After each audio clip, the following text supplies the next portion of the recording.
네, 반갑습니다. 오늘은 성경 공부 81차가 되겠습니다. 어제까지 저희가 복음서를 다 끝냈죠. 네, 마태, 마가, 누가, 요한복음을 어제까지 해서 마치게 되었습니다. 이렇게 해서 저희가 이제는 구약 성경, 성부 하나님과 성자 하나님 복음서까지 마무리를 했고, 오늘부터는 또 성령 하나님에 대해서 알아보는 시간이 되도록 하겠습니다.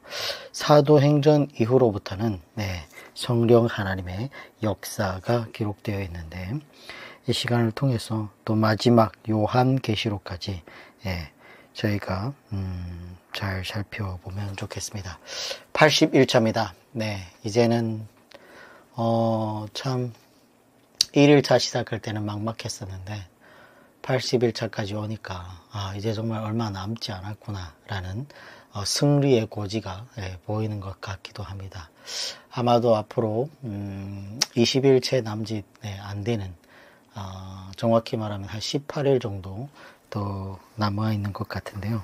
그 정도만 노력을 하면 요한계시록까지 달려갈 수 있을 거라고 생각합니다. 끝까지 포기하지 말고 완주하는 저와 여러분이 다 됐으면 좋겠습니다. 자, 기도하고 시작하도록 하겠습니다. 우리에게 가장 복된 성령을 허락해 주신 하나님, 주님의 크신 은혜와 사랑에 감사를 드립니다. 아버지께서 이곳까지 올 수 있게 해주심에 또한 감사를 드립니다. 어느덧 81차가 시작되었습니다. 이 81차까지 오는 이 시간 동안 늘 눈동자처럼 지켜주시고 함께하여 주셔서 감사를 드립니다. 앞으로 얼마 남지 않았습니다. 주님, 남아있는 이 시간도 늘 저희들을 붙들어 주시고 하나님 말씀 앞에 우리의 마음을 인도하여 주시옵소서. 오늘 이 시간부터는 성령 하나님에 대한 기록, 사도행전부터 시작해서 여러 서신들을 살펴보려고 합니다. 초대교회에 정말 예수님의 택함을 받았던 제자들과 또한 복음을 전달하고자 했던 그 수많은 사람들의 노고가 기록되어 있는 이 문서들을 통해서 주님, 우리가 무엇을 깨달아야 되고 앞으로 우리가 바라봐야 될 것은 어느 곳이고 어디 곳에 소망을 둬야 되는지를 진정으로 깨닫게 도와 주시옵소서. 사도들이 걸어갔던 그 길이 참 험난하고 힘든 길이었음에도 불구하고 목숨을 내놓기까지 아끼지 아니하였던 그들이 어떻게 주님의 복음을 사수하였는지를 우리 또한 배우게 하시고, 우리가 이 시대를 살아가면서 우리의 마땅히 받들어야 될 사명이 무엇인지를 적극적으로 깨닫게 하여 주시옵소서. 늘 이 시간 함께 하여 주시옵고 살아계신 예수님 임 받들어 감사하며 기도드립니다. 아멘. 새롭게 시작하는 책이다 보니까 이 역시도 7하 원칙으로 살펴봐야 되겠죠. 기록 시기는 AD 62년경에 기록된 것으로 보고 있습니다. 기록 장소는 로마에서 기록된 걸로 보고 있고요. 기록한 자는 의사 누가가 기록했습니다. 이 누가라는 이 이름은 루카스라고 하는데 라틴어로 빛나다 그런 뜻입니다. 여기서 사도 바울의 동역자이기도 하죠. 로마에서 골로새 교회와 빌레몬에게 문안 인사를 보낼 때 나옵니다. 루가 이름이. 그래서 사도 바울은 전자에서는 사랑받는 누가, 후자에서는 나의 동역자 누가라고 이렇게 기록하고 있는 것을 보면 정말 이 사도 바울과의 이 누가의 만남 또한 정말 아름다운 만남이 아닌가 그렇게 생각을 해봅니다. 정말 우리의 만남도 사도 바울과 같은 누가와의 두 분의 만남과 같은 그런 아름다운 동역자로 앞으로도 주의 일을 함께 사모하면서 나아갔으면 좋겠습니다. 자, 중요한 내용은 대상자는 데오빌로에게 보내는 편지라고 기록되어 있고요. 중요한 내용은 성령 강림 후 사도들의 행적을 기록하고 있습니다. 기록 방법은 누가복음의 속편 형식으로 기록하고 있고요. 기록 목적은 기독교의 선한 행적을 변증하기 위함이 되겠습니다. 이 본서는 사도행전이라는 이름을 갖고 있는데, 마치 오늘날 뭐 저희가 뭐 춘향전, 뭐 또 무슨 전이 있죠? 뭐 그런 여러 가지 구전으로 전해졌나 이러거든. 뭐 홍길동전, 뭐 이런 전 있지 않습니까? 그런 것처럼 되어 있어가지고 굉장히 뭐 접근하기 어려운 책, 예, 이렇게 이해할 수도 있는데, 사도행전은 다른 이름으로 얘기를 한다고 하면 사도들의 행적, 예, 또는 사도들의 발자취라고 하는 것이 훨씬 좋을 것 같다라는 겁니다. 그래서 이 본서의 저작 시기에 대해서는 학자들 간의 견해가 좀 있지만, 그러나 바울이 로마 감옥에서 나와 여행한 기록이 없는 것과 예루살렘 멸망 기사가 없는 것으로 보아서 누가복음을 기록한 이후에 곧 이어 집필된 것으로 보고 있다는 거예요. 그래서 대략 지금 얘기로는 AD 62년경으로 얘기했지만 60년에서 62년 사이, 예, 어쩌면 61년 말에 기록됐다라고 보고 있습니다. 그래서 본서는 성자 하나님의 승천과 성령의 강림으로 이렇게 이어지는 모습을 볼 수 있어요. 그래서 사도행전은 누가가 기록했지만 누가복음의 속편의 형식으로 이렇게 기록하고 있는 모습을 볼 수 있어요. 그래서 사도행전 첫머리를 보면 수신자가 누가복음하고 똑같아요. 네, 사도행전 1장, 네, 보겠습니다. 1장 3절에 그 모든 일을 근원부터 자세히 미루어 살핀 나도 데오빌로 각하에게 차례대로 써 보내는 것이 좋은 줄 알았노니, 예, 사도행전, 이건 지금 제가 읽은 건 누가복음 1장 3절이죠. 예, 누가복음 1장 3절에 이렇게 기록되어 있는데, 사도행전 1장 1절에 보면 데오빌로요 이렇게 시작합니다. 그래서 내가 먼저 쓴 글, 예, 먼저 쓴 글이 뭐죠? 누가복음에는 무릇 예수께서 행하시며 가르치시기를 시작하신부터 1장 2절, 사도행전 1장 2절, 그가 택하신 사도들에게 성령으로 명하시고 승리하신 날까지 이를 기록하였노라. 누가가 누가복음에 기록한 내용이 뭐냐라는 것은 여기에서 설명하고 있죠. 예수 그리스도께서 행하시며 가르치기를 시작하심으로부터 사도들에게 성령으로 명하시고 승천하신 날까지 일을 기록하고 있다라고 이렇게 얘기하고 있습니다. 그래서 누가복음에 기록한 내용이 그 얘기라는 거예요. 그래서 이 사도행전은 뭐냐? 그 이후의 사건을 기록하고 있는 내용이 바로 사도행전이라는 겁니다. 그래서 사도행전은 모든 사도들의 행적 전체를 자세히 기록한 것이 아니고, 예루살렘을 중심으로 사역을 했던 베드로의 행적이 1장에서부터 10장까지가 소개되어 있고, 그리고 바울의 행적이 9장부터 28장까지가 소개되고 있는 것을 보고 있어요. 그래서 사도행전은 복음이 예루살렘과 온 유대와 사마리아와 온 땅으로 어떻게 전파되고 확산되어 갔는지, 그리고 어떻게 로마까지 복음이 전해졌는지를 밝히고 있다라고 보고 있습니다. 그리고 또한 사도행전은 일대 전환의 책으로 예수님의 시대에서 사도들의 시대로 복음이 유대에서 이방인들의 세계로 전파된 역사를 기록하고 있죠. 그뿐만 아니라 사도 바울의 회심과 소명도 사도행전에서 기록하고 있습니다. 한 사람, 준비된 한 사람이 너무도 중요한데, 그렇게 준비된 한 사람의 그 회심은 큰 역사를 이루는 것이죠. 그래서 사도 바울은 어릴 적부터 구약 성경에 아주 익숙하였던 사람으로서 당시에 가말리엘 문화에서 공부하며 철저히 준비된 사람이었다는 겁니다. 또한 바나바와 바울의 협력 사역을 보여주는데, 바나바와 바울이 1차 전도 여행, 바울과의 실라의 2차 전도 여행, 바울과 누가의 3차 전도 여행, 그리고 바울과 누가의 로마로 가는 길, 이런 것들을 사도행전에서 보여주고 있다는 거죠. 그뿐만 아니라 바울과 바나바와 누가와 디모데와 디도의 사역도 보여주고 있어요. 그래서 선교, 전도, 교회, 목회 등 이런 것들이 한 사람이 하기는 너무 벅차다는 거예요. 그래서 한 사람이 중요하긴 하지만 한 사람의 힘으로만은 안 되고 어떤 협력자나 동력자가 곁에 있는 것이 굉장히 중요하다는 내용을 기록하고 있어요. 아무리 사도 바울과 같은 유명한 사람일지라도 혼자서는 일을 제대로 할 수 있다 없다? 네, 없다라는 것을 보여주고 있습니다. 그러므로 협력 사역의 중요성을 또한 알 수 있죠. 그리고 중요한 것은 사도 바울 서신의 10편의 사도행전과 연대기 순으로 어떻게 기록되었는지를 또한 보여주고 있어요. 그래서 우리가 사도행전을 보면서 서신서도 함께 볼 거예요. 그리고 사도행전이 끝나려면 상당히 오래 걸립니다.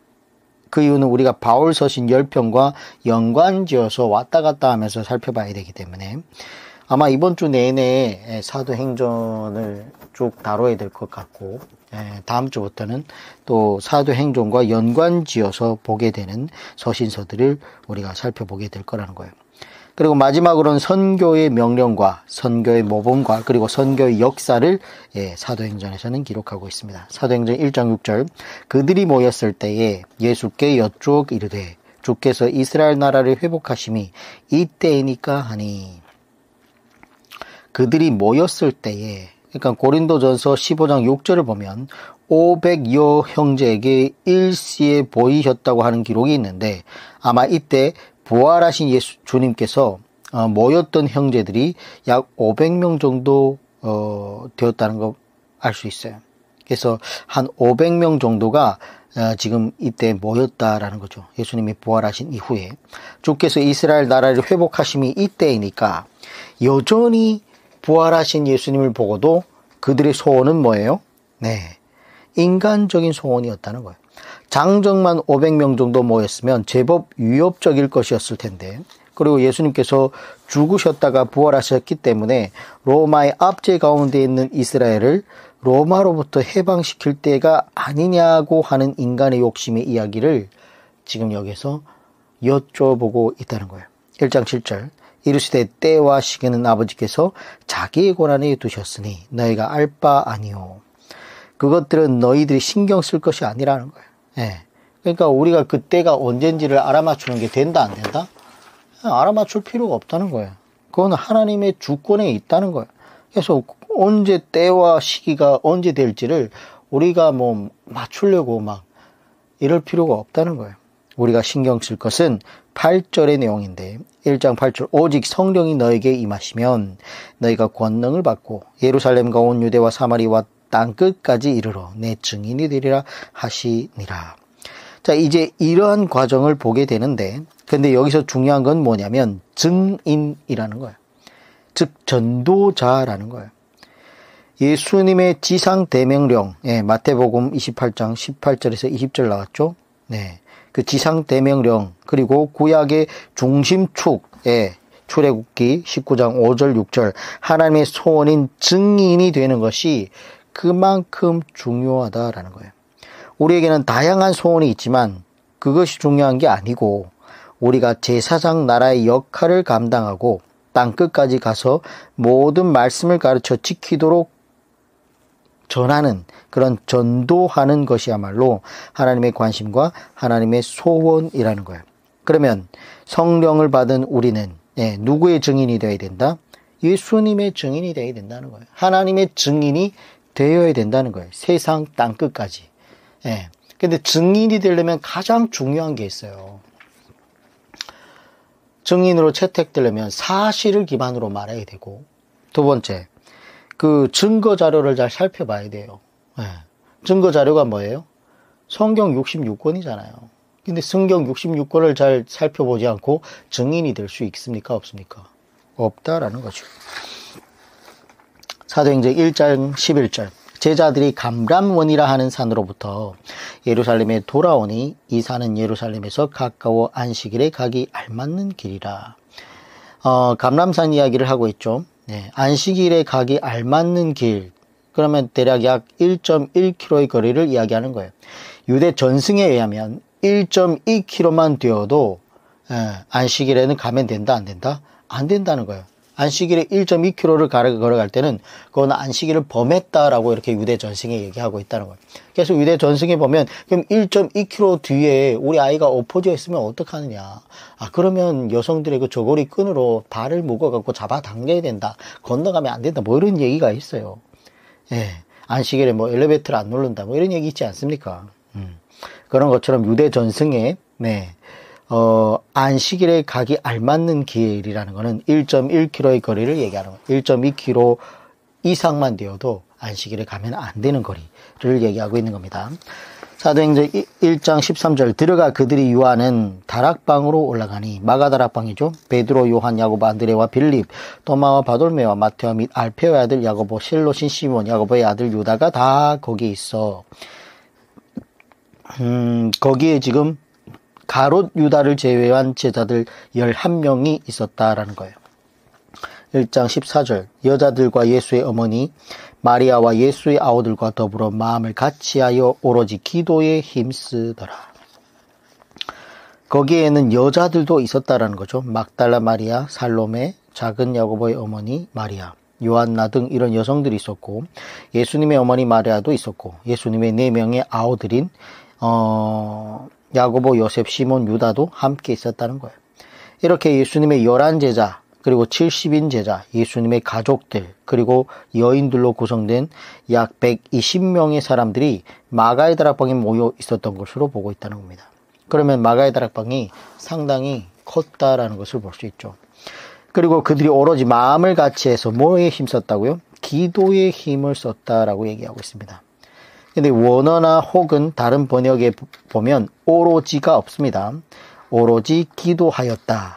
이런 본문 때문에 직장 생활도 하지 않고 성실하게 가사일도 돌보지 않고 오로지 기도만 하겠다고 하는 그런 오해가 생길 수가 있다는 거예요.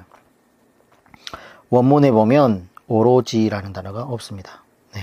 이 말은 그들이 한 마음으로 기도에 힘썼다는 것이지 눈만 뜨면 기도만 했다라고 하는 것은 아니라는 거예요. 그리고 가롯 유다가 빠졌기 때문에 이들 120명이 사도 한 사람을 보충하게 됩니다. 네. 오늘날 교회에서도 중직자를 세울 때 참고할 만한 이야기가 바로 1장 21절 이하에 나오는데 사도행전 1장 21절 그러므로 요한의 세례로부터 우리 가운데서 올려져 가신 날까지 주 예수께서 우리 가운데 출입하실 때에 항상 우리와 함께 다니던 사람 중에 하나를 세워 우리와 더불어 예수께서 부활하심을 증언할 사람이 되게 하여야 하리라 하거늘. 요한의 세례로부터 그러니까 예수님의 제자들 중에는 상당수가 세례 요한의 제자였다라는 것을 알 수 있죠. 근데 보충되어야 할 제자도 세례 요한의 세례로부터 항상 같이 다니던 사람 중에서 세워야 된다는 것을 볼 수 있습니다. 같이 몇 년을 함께 하다 보면 많은 일을 함께 하게 되죠. 그리고 많은 일을 알게 되죠. 그리고 많은 일을 서로 알고 있기 때문에 예를 들면 뭐 어려움과 난관들을 다 통과하고 함께 시련을 이겨낸 사람 중에서 교회 중직자가 세워져야 된다라는 겁니다. 근데 어떤 의사 선생님이 있다고 합시다. 그가 오래전부터 신앙생활을 했지만 우리 교회에 등록한 지는 예를 들어 이제 뭐 얼마 안 됐다. 근데 그를 의사 선생님이고 수입이 좋고 쓸만한 사람이고 일꾼이라고 생각해가지고 그를 잡기 위해서 교회에 뭐 예를 들어서 집사, 장로 세우면 돼요, 안 돼요? 안 된다는 거예요. 얼마 안 됐는데도 이제 그런 사람을 성급하게 세워서는 안 된다라는 겁니다. 그리고 증언할 사람이 되게 하여야 하리라 하거늘. 여기에 증언할 사람, 역시 사도의 사명은 뭐예요? 증언하는 사람이라는 거예요. 구도자를 넘어서 전도할 사람인 전도자가 되어야 되는 것이 이 사람을 세우는 목적이라는 겁니다. 그래서 이런 사람을 그때 당시에는 선별하여서 또다시 12제자 중에 한 명이 빠지다 보니까 그 중에 한 명을 이렇게 세우는 모습을 볼 수 있습니다. 1장 13절 그들이 두 사람을 내세우니 하나는 바사바라고도 하고 별명은 유스다라고 하는 요셉이요 하나는 마띠아라. 두 사람을 세우니 공동체인 교회에서는 항상 추천할 때 복수로 추천해야 됩니다. 복수 추천인 두 사람을 내세우는 것이 좋다라는 거예요. 그래서 모든 사람이 볼 때 누가 봐도 괜찮은 두 사람, 요셉과 마띠아를 이렇게 내세우게 됐는데, 근데 여기서 보면 24절에 그들이 기로하여 이르되 무사람이 마음을 아시는 주님, 이 두 사람 중에 누가 주님께 택하신 바 되어. 그들이 기도를 하죠. 기도를 하는데 중직자를 세울 때 정말로 기도하고 또 기도하면서 세우는 모습인데, 그러면서 25절에 봉사와 및 사도의 직무를 대신할 자인지를 보이옵소서. 유다는 이 직무를 버리고 제 곳으로 갔나이다 하고, 가롯 유다를 대신해서 지금 제자를 세우는데 두 사람을 일단 추천을 했고, 그 두 사람 중에서 누구를 선택할지를 사람들이 투표를 하는 것이 아니라 뭐예요? 주님께 의탁한다는 거예요. 기도하고 또 기도를 해서,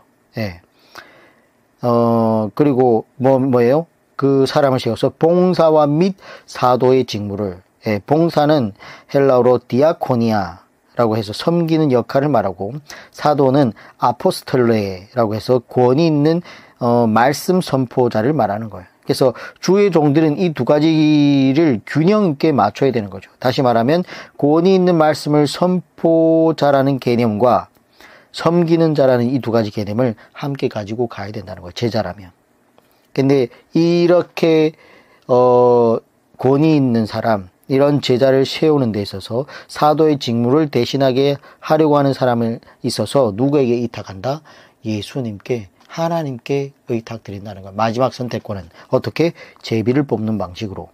1장 26절 제비 뽑아 마띠아를 얻으니 그 11사도의 수에 들어가니라. 그리하여 제비를 뽑으니 마띠아가 사도가 됐습니다. 이처럼 성도들의 뜻을 모아 두 사람을 선거하고 추천하고, 마지막은 누구에게 맡긴다? 하나님께서 직접 개입하셔서 한 사람을 선택하는 방법이 정말 성경적이라는 거예요. 오늘날처럼 투표를 해서 이렇게 성도들이 투표를 해서 장로, 권사 이런 사람들을 뽑다 보니까 어때요? 오늘날 큰 교회에서 장로가 되기 위해서 돈을 뒷돈 써가지고 먹이고 라인 타기 하고 줄 서기 하고 이런 사람들이 얼마나 많습니까? 산울의 8촌까지 끌어다가 자기한테 투표해달라고 하는 사람들 너무 많다는 거예요. 돈을 막 쏟아붓고 마음을 얻기 위해서.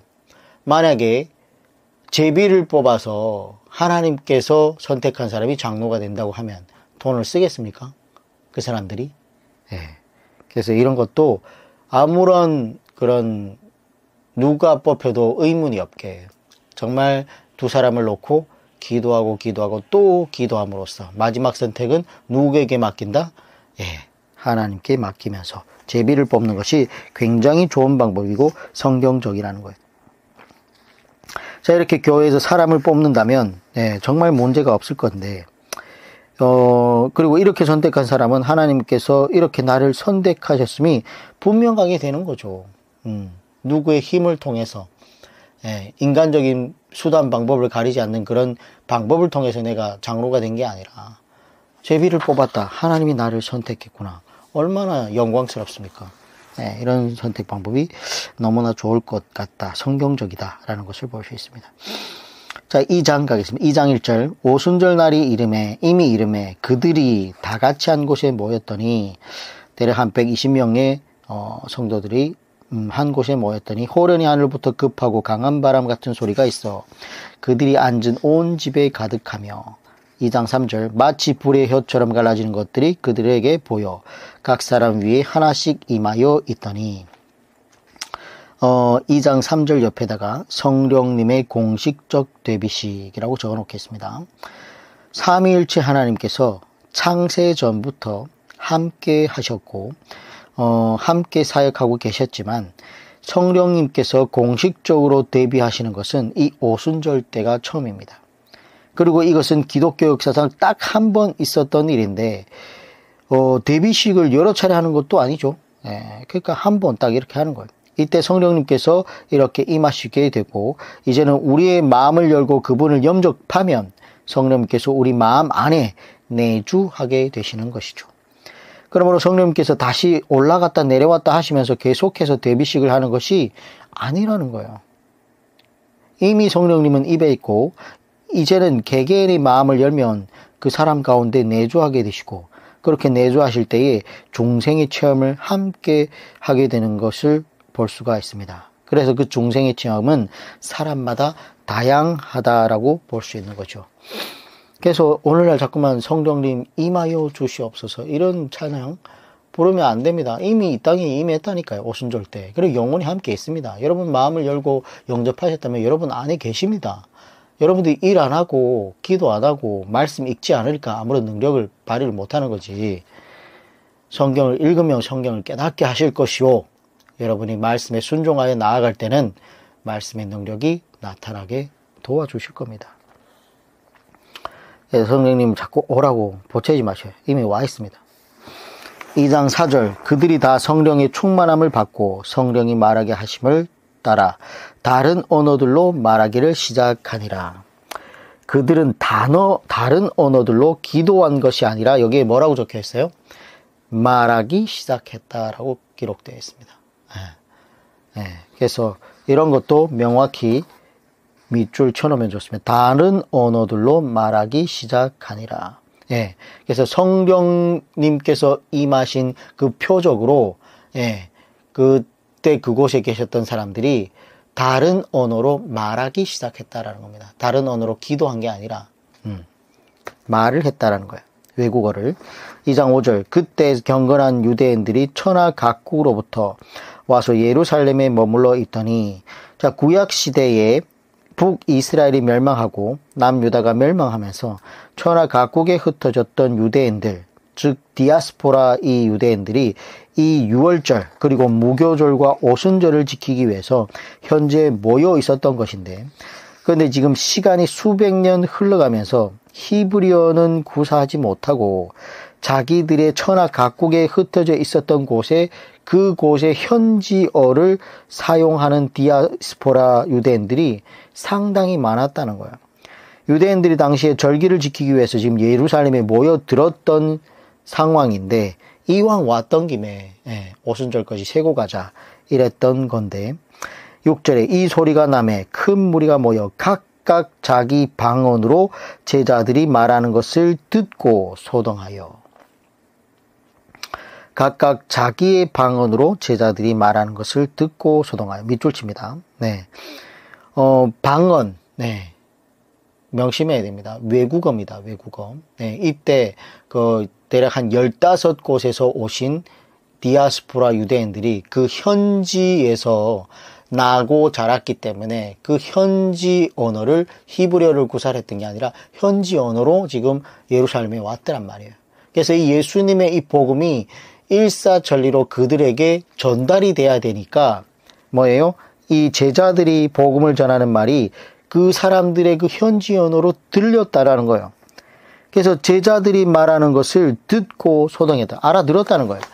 그래서 이 디아스포라 유대인들의 이 현지 언어로, 지방 언어로 제자들이 말하는 것을 그냥 알아들었다라는 그런 기적 같은 일이 벌어졌다는 거예요.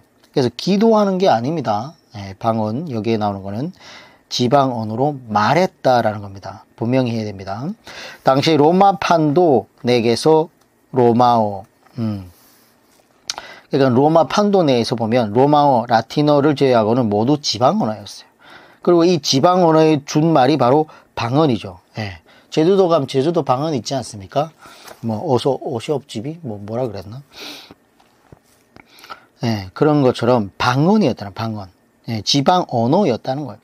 그들은 통역이 필요 없이 자기들의 그 지방 언어로 알아들었다는 얘기를 지금 하고 있습니다.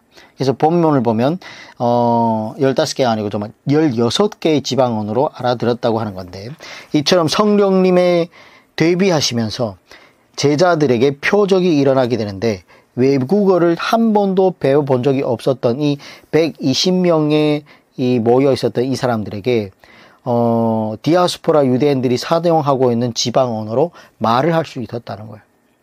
그 사람들이 그 말을 알아들을 수 있는 말을 했다라는 거예요. 그리고 6월절을 지키기 위해서 모였던 디아스포라 유대인들이 그 말을 통역 없이 바로 자기들이 나서 자란 곳의 현지 언어로 알아들었다는 거예요. 복음의 그 놀라운 일을. 2장 7절 다 놀라 신기하게 여겨 이르되 보라 이 말하는 사람들이 다 갈릴리 사람이 아니냐. 그러니까 어떻게 갈릴리 사람들이 우리가 나서 자란 지방 언어로 이렇게 능통하게 할 수 있다는 말인가. 이런 의문이 든 거예요. 지금 8절 우리 각 사람이 난 곳 방언으로 듣게 되는 것이 어찌 됨이냐. 예, 그러니까 자기들이 나서 자란 그곳의 언어로 지금 이 복음의 비밀을 제자들이 전하는 것을 알아들었다는 거예요.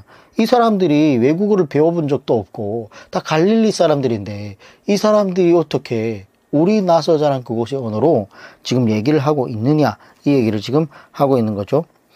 자, 그리고 2장 9절 우리는 바데인과 메데인과 엘람인과 또 메소포타미아, 유대와 갑바와 도기아, 본도와 아시아, 부르기와 밤빌리와 애국과 구레네에 가까운 리비아 여러 지방에 사는 사람들과 로마로부터 온 나그네 곧 유대인과 유대교에 들어온 사람들과 그레데인과 아라비아인들이라. 우리가 다 우리 각 언어에 뭐예요? 각 언어로, 각 지방 언어로 하나님의 큰 일을, 그러니까 예수님에 관한 복음을 말함을 듣는도다 하고.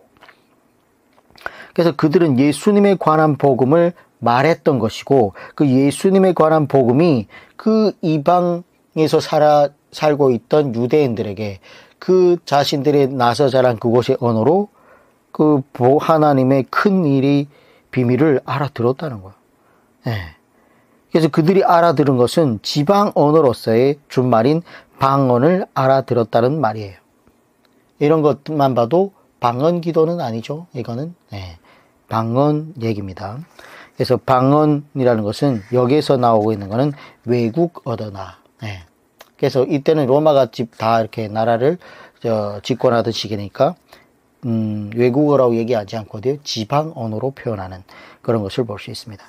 2장 12절 다 놀라며 황당하여 또 서로 이르되 이 어찌 된 일이냐 하며 또 어떤 이들은 조롱하여 이르되 그들이 새 술에 취하였다 하더라. 오늘날 하는 예를 들어 알아들을 수 없는 방언, 통역이 필요한 방언을 이 본문에 적용시키면 돼요, 안 돼요? 안 된다라는 거예요. 오늘날의 이 오순절 운동의 핵심이 방언 운동을 하는 분들인데, 그러나 오순절의 방언과 오늘날의 방언은 전혀 다릅니다. 오늘날의 오순절 운동은 사실은 고린도 운동이라고 해야 말이 맞습니다. 오늘날 사람들이 하고 있는 이 방언은 고린도 교회에 있었던 방언이지 오순절에 있었던 방언이 아니에요. 구분해야 됩니다. 그래서 오늘 우리는 사도행전적 방언을 하는 게 아니고 고린도에서 나타났던 방언을 얘기하고 있어요. 그래서 지금 우리가 지금 보고 있는 이 사도행전적 방언은 그럼 무엇인가를 다시 한번 생각해 볼 필요가 있다는 거예요. 이거는 알아들을 수 있는 16개 지방 언어였다는 것을 우리가 성경을 통해서 명백하게 볼 수 있습니다. 그래서 당시에는 복음이 증거가 되고 뿌리를 내려나 하는 급박한 상황이었기 때문에 이러한 이적과 기적이 필요했다라는 거예요. 당시에 예수님은 승천하시고 이 땅에 남아있는 제자들이 복음을 전해야 했고, 특히 이때가 16개국에서 모여든 디아스포라 유대인들이 예루살렘에 모였기 때문에 그들이 다 돌아가고 나면 일일이 찾아가서 전하기 얼마나 힘듭니까? 그래서 이런 기적들이 나타나서 하나님의 큰일, 예수님의 복음이 그들에게 들려가지고 그들도 소동하고 놀랍게 여겼다는 거예요. 그들을 통하여 복음이 효과적이고 능률적으로 전파되기 위해서 그런 이적이 벌어졌던 거죠. 그래서 초대교회가 뿌리를 내리도록 하기 위한 하나님의 섭리와 계획이 여기에 있었던 겁니다. 그리고 또 한 가지는 오순절에 임했던 방언은 은사가 아니었습니다. 은사라는 말은 다른 말로 재능, 탤런트라고도 하죠. 재능이라는 것은 날마다 가지고 사용할 수 있는 것이죠. 근데 이때 나타났던 이 방언, 표적과 이적은 외국어를 구사했던 이 제자들이 계속해서 그 외국어를 구사할 수 있었던 것이 아니에요. 그 이후로는 다시 원상복귀가 됐어요. 그 이후로는. 베드로도 통역관 없이는 설교할 수 없었습니다. 예. 이때만 한 번만 이런 기적과 표적이 일어났던 거예요. 그래서 오순절의 방언은 은사가 아니고 성령 강림의 일회적인 표적이라고 보는 것이 맞다라는 겁니다. 자, 그리고 14절에서 36절까지는 베드로의 오순절의 설교를 말합니다.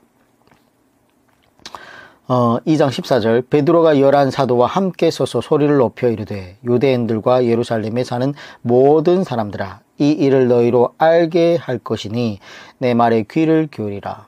2장 15절 때가 제 3시니 오전 9시죠. 너의 생각과 같이 이 사람들이 취한 것이 아니라 이는 곧 선지자 요엘을 통하여 말씀하신 것이니 일러스되, 그러니까 선지자 요엘을 통해서 말씀하신 것을 얘기하고 있죠. 요엘서 2장 28절에서 32절을 인용해서 지금 설교를 하고 있는 겁니다. 요엘서 2장 28절을 보면 그 후에 내가 내 영을 만민에게 부어주리니 너희 자네들이 장래에 이를 말할 것이며 라고 이런 늙은이는 꿈을 꾸며 젊은이는 이상을 볼 것이며 그때 내가 또 내 영을 남종과 여종에게 불어줄 것이니 이런 얘기가 요엘서에 기록되어 있지 않습니까? 그래서 그 얘기를 인용을 해서 지금 얘기를 하고 있는 겁니다. 2장 17절 하나님이 말씀하기를 말세에 내가 내 영을 모든 육체에 부어주리니 너희의 자녀들은 예언할 것이요 너희의 젊은이들은 환상을 보고 너희의 늙은이들은 꿈을 꾸리라. 그러니까 말세에라는 이거는 번역이 좀 잘못된 거예요. 요엘서에서는 그 후에라고 되어 있죠. 근데 사람들은 그날 베드로가 인용한 이 요엘서의 말씀은 보지 않고 여기 사도행전 2장 17만 보고 지금 자꾸 오해하는 거예요. 말세에.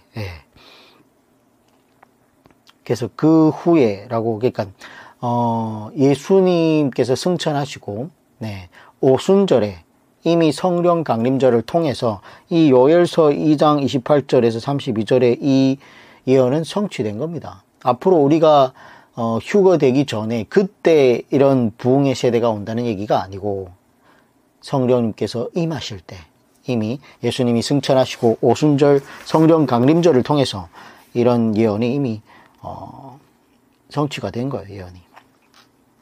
모든 육체에 부어주리니 이것도 오해의 소지가 있는데 이것을 오해해서 부흥의 세대가 일어난다고 하는 그런 사람들이 있어요. 그래서 요엘서에서는 만민입니다.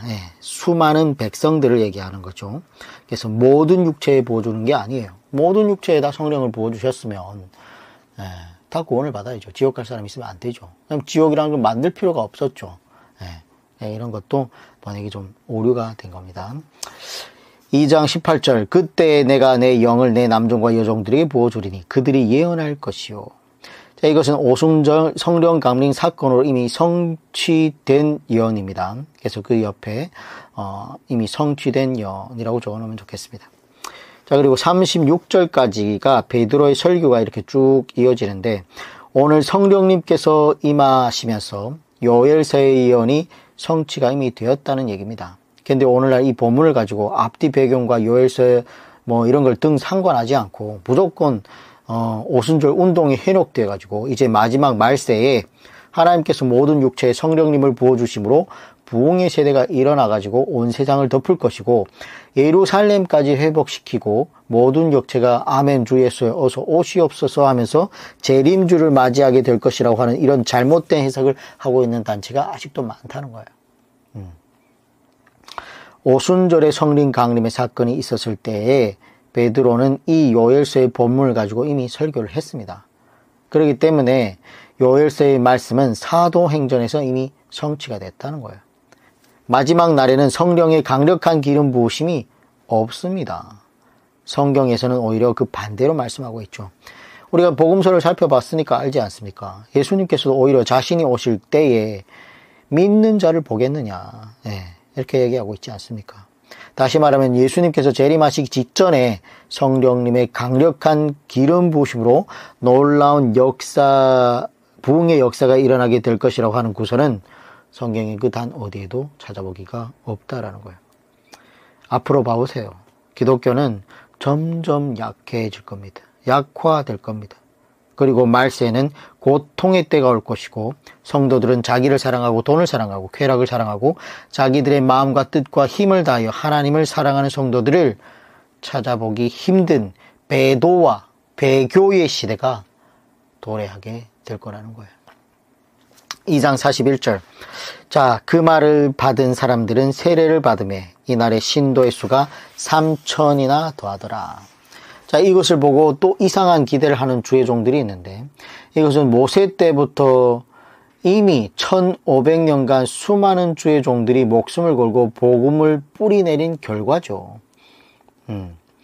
그 구약 성경을 알고 있던 메시아에 대한 기대가 있던 사람들에게 십자가 복음이 성령 강림절에 이례적인 표적으로 나타나서 제자들의 입술을 통해서 각 태어난 지방 언어로 전달했을 때 그들이 1500동안 구약 성경을 알았던 분들이 예수님이 메시아라는 것을 금방 받아들일 수 있었다는 거예요.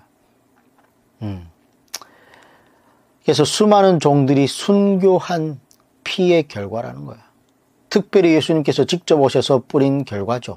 그래서 베드로가 설교 한 번 잘해가지고 막 3,000명씩 이렇게 모인 게 아니라 그동안 꾸준한 그런 하나님의 섭리와 계획이 있었다 없었다? 있었기 때문에 그때 그 예수님의 승천하시고 십자가를 지셨을 때 그 예루살렘에 그 6월절에 수많은 사람들이 복음을 듣게 된 것이죠. 2장 42절. 그들이 사도의 가르침을 받아 서로 교제하고 떡을 떼며 오로지 기도하기를 힘쓰니라. 이처럼 초대교회의 시작은 가르침이었습니다. 가르쳐야 교회 아닙니까? 교회. 가르칠 교회 모임 회자지 않습니까? 근데 가르치지 않으면 말씀을 도대체 무슨 모임이라는 거예요, 그게.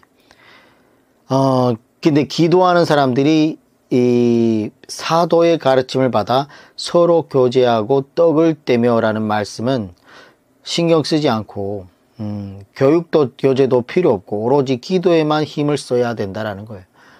오늘 교회 모임을 보면 오로지 기도만 하는 사람들을 볼 수 있습니다. 그것도 무슨 기도할 게 그렇게 많은지 중원부원 하지 말라고 했는데 똑같은 기도를 반복적으로 어떤 분들은 하루 종일 기도했다는 분들이 있는데 미신입니다, 그거. 잘 생각해봐요. 무슨 내용으로 그렇게 12시간씩 기도를 하는지. 세상 이방 종교들도 그렇게 안 합니다. 모아지경에 빠져가지고. 무슨 얘기하다 여기가 왔죠? 네네. 그래서 오로지 기도하기를 힘씁니다. 이런 단어를 보면서 그냥 아무런 교육도 교제도 필요 없고 그냥 오로지 그냥 기도만 하자라고 하는데 좋지 않습니다. 미신에 빠지기 쉽습니다. 그래서 이 표현은 원어나 다른 번역서에는 거의 없어요. 오로지라는 이 단어가. 이 한국 교회의 이 민족성 자체가 기도를 굉장히 강화하는 면이 있어요. 예전에 정말 6.25를 겪고 낙후한 시대다 보니까 자식 하나 낳으면 어떻게든 그냥 알지 못하는데 정한수 하나 떼놓고 빌고 비나이다 했던 그 습성이 있어가지고 무조건 기도를 오래 해야 되는 줄을 아는데 예수님의 기도를 우리가 가르침을 받았듯이 기도는 짧고 강력하게 하나님 나라와 하나님 뜻을 위해서 해야 된다는 것을 분명히 얘기하고 있습니다. 그래서 이런 말 오로지 전혀 이런 것들이 들어가지 않았다는 거예요. 그런 것들 반드시 정리해서 깨달아야 되겠습니다. 2장 43절. 사람마다 두려워하는데 사도들도 말미암아 기사와 표적이 많이 나타나니 교회가 뿌리를 내려야 하는 절체절명의 시대였기 때문에 이런 기사와 표적이 많이 나타난 거예요. 그리고 뿌리가 내린 이후에는 점점 이런 것들이 줄어들게 됩니다. 그리고 우리가 알던 것은 마지막 때가 되면 오히려 마귀의 종들이 기사와 표적을 가지고 미혹하게 된다는 것을 마태복음 24장 24절에 기록되어 있잖아요. 거짓 그리스도들과 거짓 선지자들이 일어나 큰 표적과 기사를 보여 할 수만 있으면 택하신 자들도 미혹하리라. 그래서 오늘날 나타나는 이런 현상들, 여러분 잘못 따라가면 안 됩니다. 어느 사탄에게 물려갈지 몰라요. 분별력이 없이, 말씀의 분별력이 없이 그냥 기적만 하고 표적만 보고 따라간다? 악하고 음란한 세대가 표적을 찾는다 그러지 않습니까? 표적이 우리의 믿음을 성장시켜주지 않습니다. 구약시대 우리 봤잖아요. 엘리야, 엘리사 하늘에서 그렇게 불이 내려오게 해도 바알을 섬기던 믿었습니까? 안 믿었어요? 안 믿었어요. 눈으로 본다고 믿는 게 아니라니까. 말씀을 들음으로 믿음이 생기는 것이지, 우리 눈으로 기적을 본다고 해서 믿음이 성장하는 게 아니라는 겁니다. 그래서 표적 오히려 명심해야 돼요. 기적 오히려 경계해야 될 필요가 있다는 거예요. 말세에는 누가? 거짓 선지자들이 큰 표적과 기사를 보여준다고 하지 않습니까? 우리가 보지 못하고 믿는 믿음이 복되다라고 성경에는 얘기하고 있어요. 요한복음 20장 29절에 표적을 따라가는 것이 아니라 말씀 진리를 사랑하며 따라가야 한다라고 말씀하고 있는 것을 명심해야 되겠습니다.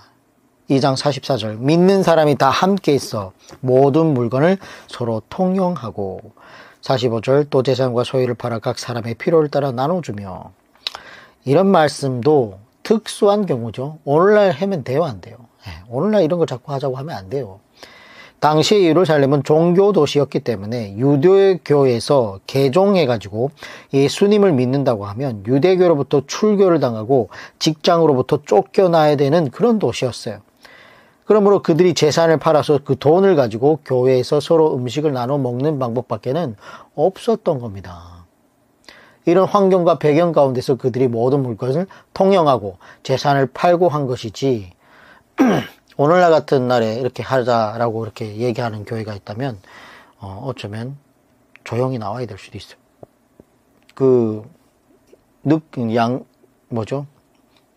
양의 탈을 쓴 늑대일 수도 있어요. 일일 수도 있다는 거예요. 그래서 이것이 오늘날 모든 교회들이 해야 하는 모델이고 본받아야 되는 교훈이라고 적용하면 된다, 안 된다? 안 된다. 교회는 재산 공동체가 아니라 신앙 공동체이면 충분합니다. 물론 시도해 볼 수는 있겠죠.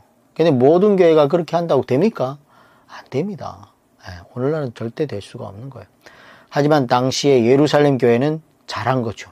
왜냐하면 각자 자기의 소유를 팔아 정말 핍박이 왔을 때에 미련 없이 또한 떠날 수 있었던 장점도 있었고, 자기의 재산으로 어려운 사람들을, 굶어가는 사람들의 한 끼 식사를 해결할 수 있었더라는 거예요. 그래서 초대교회는 잘했던 거죠.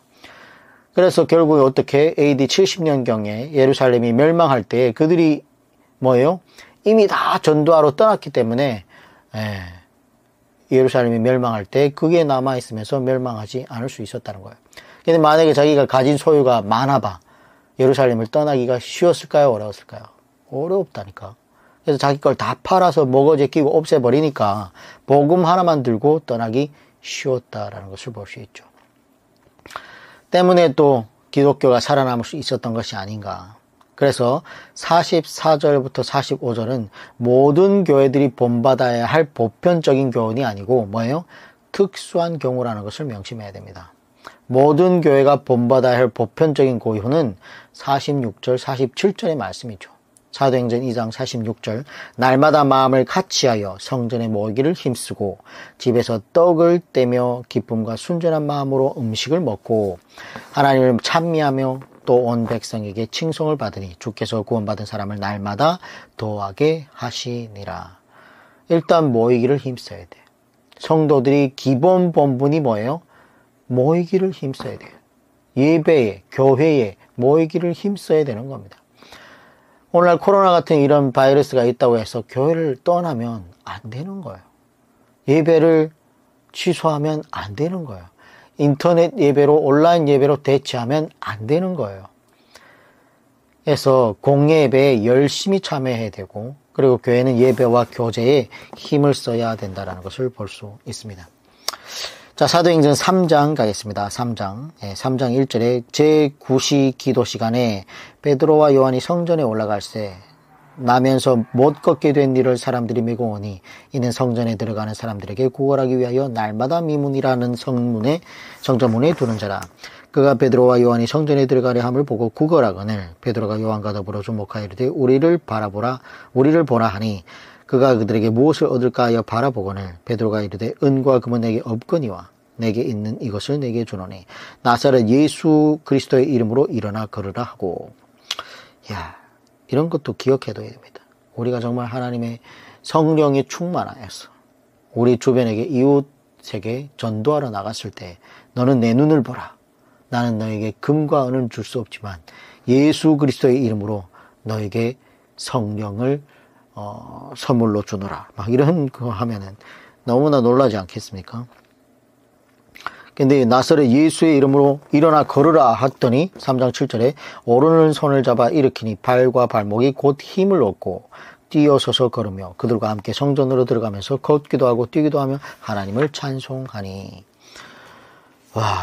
그래서 이 구절에 모든 백성이 그 걷는 것과 하나님을 찬송함을 보고, 그래서 이런 놀라운 역사가 일어나는 거예요. 이것이 사역자의 중요한 자세라는 거예요. 이적과 기적을 통해서 여기 보면 3장 12절에 베드로가 이것을 보고 10절부터 봐야 되겠어요. 3장 10절. 그가 본래 성전 미문에 앉아 구걸하던 사람인 줄 알고 그에게 일어난 일로 인하여 심히 놀랍게 여기며 놀라니라. 11절, 3장 11절.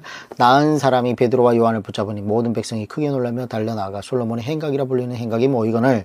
3장 12절. 이 베드로가 이것을 보고 백성에게 말하되 이스라엘 사람들아 이 일을 왜 놀랍게 여기느냐. 우리 개인의 권능과 경건으로 이 사람을 걷게 한 것처럼 왜 우리를 주목하느냐. 그러니까 아까 얘기했던 게 이 왜 우리를 주목하느냐. 이런 것이 사역자의 중요한 자세라는 거예요.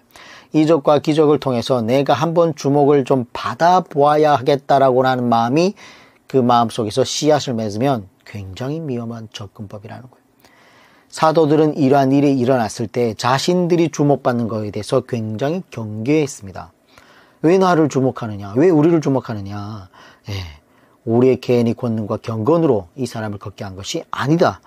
그렇게 생각하지 말라. 이렇게 경고하고 있지 않습니까? 근데 오늘날 교회와 사역자들은 반대죠. 자기를 내세우려고 하고, 목회 성공을 위해서 이용하려고 하고, 막 유튜브에 막 찍어 내보내고 막. 그래서 교회와 사역자들은 절대 한 사람이 주목받겠다라는 그런 생각을 버리면 안 됩니다. 그래서 그런 것들을 주목받지 못하도록 하는 것이 중요하다라는 거예요. 13절에 보면 예수님을 내세우는 것을 볼 수 있는데 3장 13절에서 26절까지가 베드로의 솔로몬 행각 설교가 나오는데 성전의 왼쪽에 솔로몬의 행각이 있는데 그곳에는 기둥들이 있고 지붕이 있었는데 그곳에서 이 설교를 하는 것을 볼 수 있습니다. 사도행전 3장 13절. 아브라함과 이삭과 야곱의 하나님 곧 우리 조상의 하나님이 그의 종 예수를 영화롭게 하셨느니라. 내가 그를 넘겨주고 빌라도가 놓아주기로 결의한 것을 너희가 그 앞에서 거부하였으니 너희가 거룩하고 의로운 일을 거부하고 도리어 살인한 사람을 놓아주기를 구하여. 3장 15절. 생명의 주를 죽였도다. 그러나 하나님이 죽은 자 가운데서 그를 살리셨으니 우리가 이 일의 증인이라. 16절. 그 이름을 믿음으로 그 이름이 너희가 보고 아는 이 사람을 성하게 하였나니 예수로 말미암아 난 이 믿음이 너희 모든 사람 앞에서 이같이 완전히 낫게 하였느니라. 예수로 말미암아 난 믿음, 이것이 중요한 거죠. 이것처럼 철저히 예수님을 앞세우는 목회자들의 자세가 필요하다라는 겁니다. 17절. 형제들아 너희가 알지 못하여 그리하였으며 너희 관원들도 그리한 줄 아노라. 그러나 하나님이 뭐예요?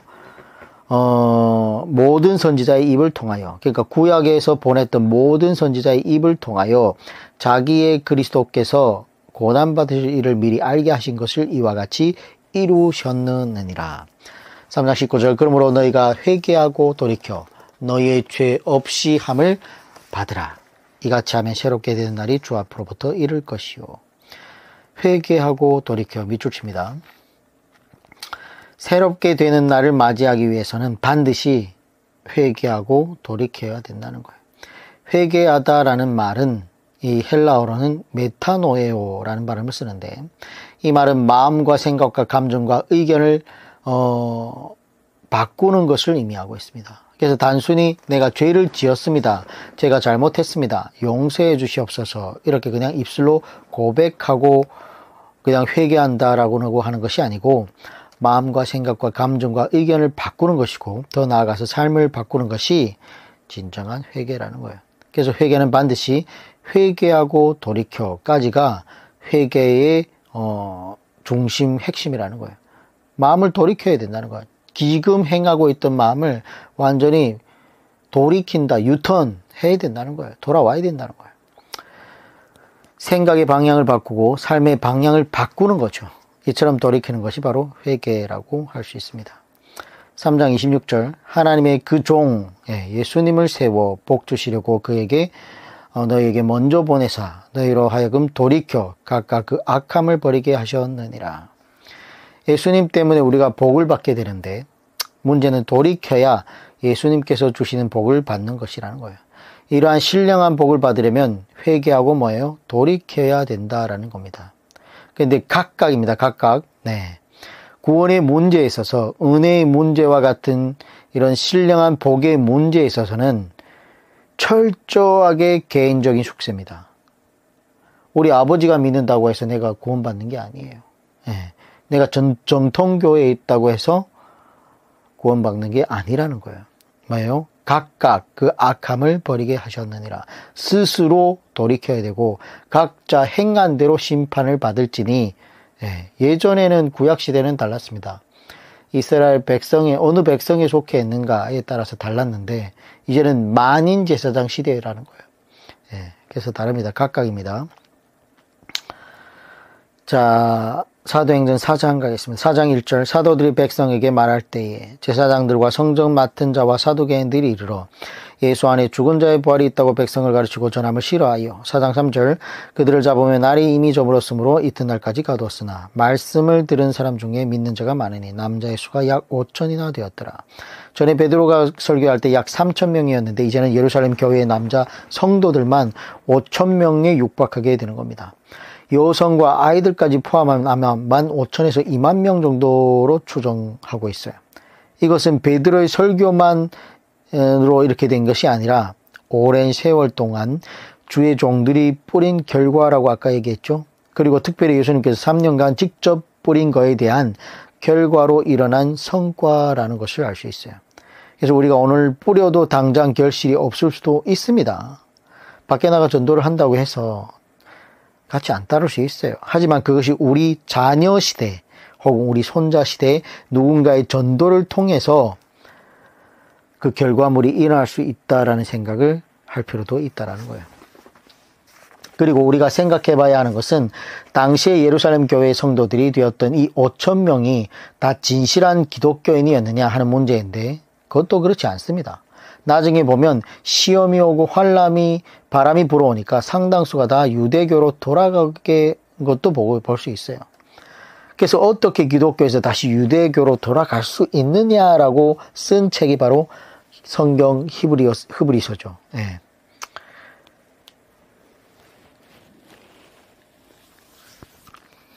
나중에 우리가 히브리서도 살펴보게 될 텐데. 자, 4장 12절을 보겠습니다. 네. 다른 이로서는 구원을 받을 수 없나니 천하 사람 중에 구원을 받을 만한 다른 이름을 우리에게 주신 일이 없음이라 하였더라.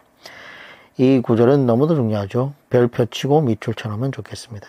13절, 그들이 베드로와 요한이 담대하게 말함을 보고 그들을 본래 학문 없는 범위로 알았다가, 그러니까 즉 갈릴리 촌사람으로 알았다가 이상히 여기며 또 전에 예수와 함께 있던 줄도 알고 또 병 나은 사람이 그들과 함께 서 있는 것을 보고 비난할 말이 없는지라 명하여 공회에서 나가라 하고 서로 의논하여 이르되 이 사람들을 어떻게 할까? 그들로 말미암아 유명한 표적이 나타난 것이 예루살렘에 사는 모든 사람에게 알려졌으니 우리도 부인할 수 없는지라. 이것이 민간에도 퍼지지 못하게 그들을 위협하여 이후에는 이 이름으로 아무에게도 말하지 말라게 하자 하고 그들을 불러 경고하여 도무지 예수의 이름으로 말하지도 말고 가르치지도 말라 하니 베드로와 요한이 대답하여 이르되 하나님 앞에서 너희의 말을 듣는 것이 하나님의 말씀을 듣는 것보다 옳은가 판단하라. 우리는 보고 들은 것을 말하지 아니할 수 없다 하니 관리들이 백성들 때문에 그들을 어떻게 처벌할지 방법을 찾지 못하고 다시 위협하여 놓아주었으니 이는 모든 사람이 그 된 일을 보고 하나님께 영광을 돌림이었더라. 4장 22절 이 표적으로 병 나은 사람은 40여 세나 되었더라. 네.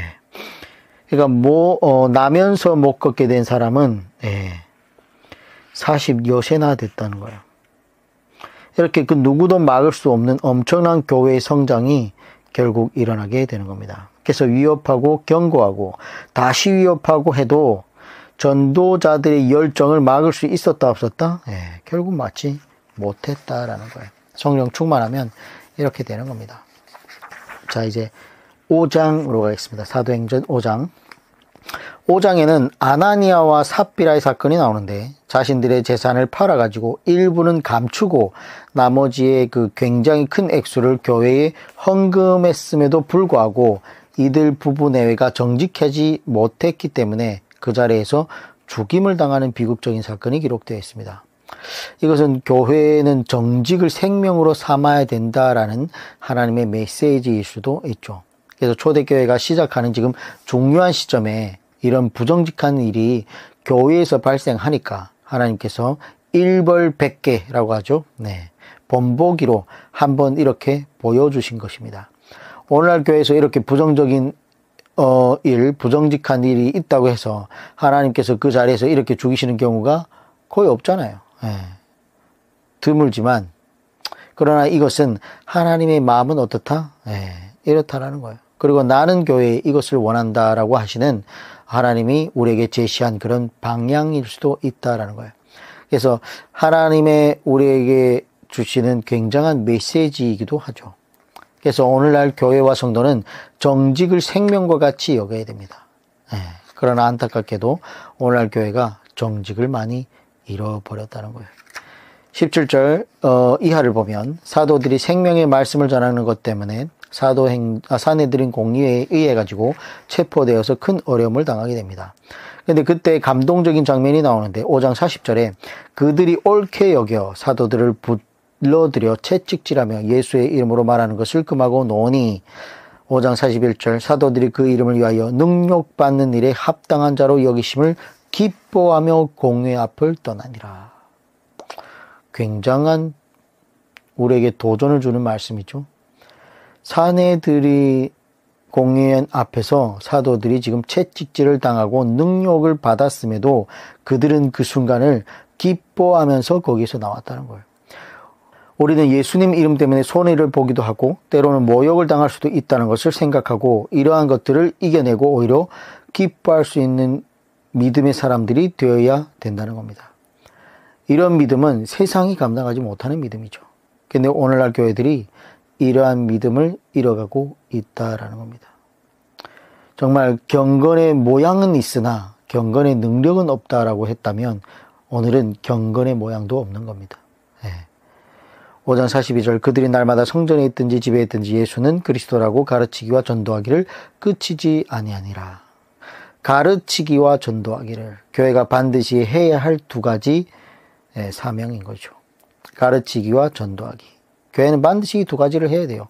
가르쳐서 제자를 삼아야 되고 그리고 그러한 제자들이 계속해서 생길 수 있도록 전도와 선교를 그치지 않아야 되는 것이 교회가 마땅히 해야 될 것이라는 거예요. 그래서 오늘은 이렇게 5장까지 사도행전을 정리를 하고 내일 또 6장부터 뒷부분을